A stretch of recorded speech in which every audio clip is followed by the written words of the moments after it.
ఎప్పుడన్నా కానీ ప్రకృతి విపత్తి వచ్చినప్పుడు ప్రభుత్వం అనేది పూర్తిగా ఆదుకోవాల్సిన బాధ్యత ప్రభుత్వం పైన ఉంటుంది.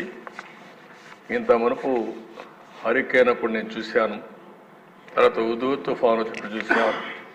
అదే సమయంలో ఇంకొక పక్కన ఏదైతే తిత్లీ తుఫాను కూడా నేను అటెండ్ అయ్యాను.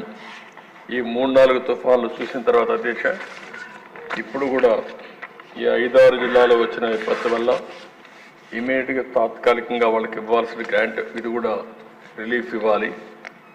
అందుకని ఈ సభ ద్వారా వారందరికీ హామీ ఇస్తున్నా, ప్రతి ఒక్క కుటుంబానికి, నష్టపోయిన కుటుంబాలకి 25 కేజీల బియ్యం, 1 కేజీ పప్పు, 1 litre palm oil, 1 KG potato, 1 KG ఉల్లిపాయలు ఇస్తున్నాయి.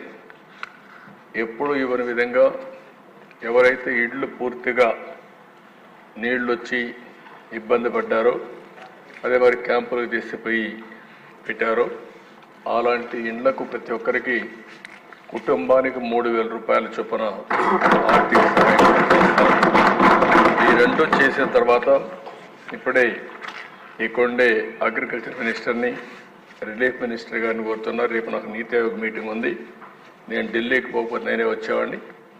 మీరిద్దరూ వెళ్ళి ఇక్కడే గౌరవ శాసనసభ్యులందరూ కూడా ఈ యొక్క వరద బాధితుల్ని పరామర్శించడమే కాకుండా వరద నష్టాన్ని అంచనా వేయండి. ఏ పంట ఎంతవరకు సబ్మర్జెన్స్ అయింది, ఏదైనా రికవర్ అయిందా, రికవర్ కాకపోతే ఏం చేయాలి, ఏం చేస్తే ఇన్పుట్ సబ్సిడీ ఎంతవరకు ఇవ్వాలి, మళ్ళీ రైతు కోలుకోవడానికి ఏమి ఇవ్వాలనో ఒకసారి నాకు రికమెండ్ చేస్తే తప్పకుండా వాళ్ళని ఆదుకునే బాధ్యత తీసుకుంటాం.